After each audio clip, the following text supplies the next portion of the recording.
আসসালামু আলাইকুম প্রিয় শিক্ষার্থী বন্ধুরা, আজকে আমরা নবম দশম শ্রেণীর বইয়ের 16.4 পেজ নম্বর 324-এর 13 নম্বর অঙ্ক সমাধান করার চেষ্টা করব খুব সহজে।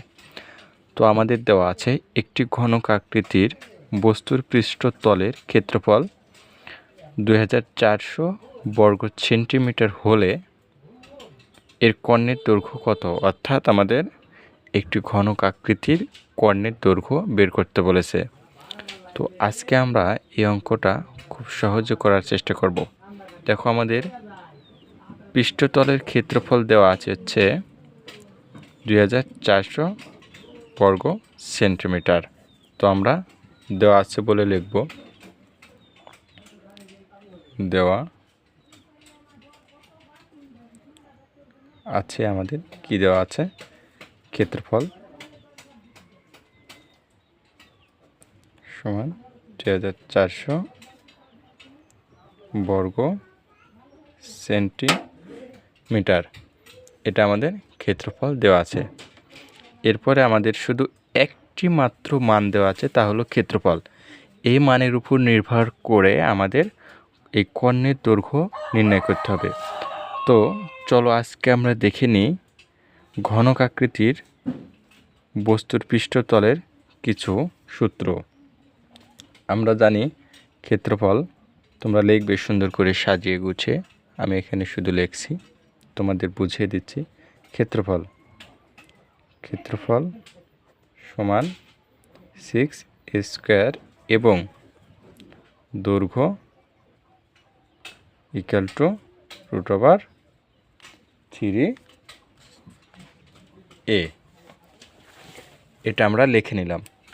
এরপরে আমাদের যে কাজ হচ্ছে, আমরা লিখব সত্য মতে অথবা সত্য সাপেক্ষে, তোমাদের যেটা ভালো লাগে সেটা লিখবে। কি লিখব? সত্য সাপেক্ষে। ক্ষেত্রফল আমরা সূত্র কি লিখলাম? 6a², এটা সমান কত? আমাদের ক্ষেত্রফল দেওয়া আছে 2400, তাহলে আমরা লিখলাম 2400। এখন দেখো, a² এখানে রেখে দিলাম, 2400 ডিভাইডেড বাই 6।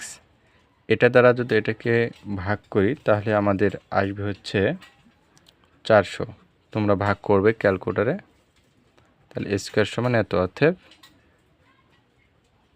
a সমান √a², এই পাশে চলে গেলে রুট হয়ে যাবে, তোমরা সবাই তো জানো। তাহলে আমরা এখানে রুট করে দিলাম। অর্থাৎ a সমান 400-এর উপর রুট করলে আমাদের হচ্ছে 2-এর উপর রুট করলে 2 আর 0 0, 20 মিটার। এটা হচ্ছে আমাদের এ ধরে নিই, এই যে এ। এখন আমাদের এই দৈর্ঘ্যটা বের করতে হবে। অতএব ঘনকটির কর্ণের দৈর্ঘ্য,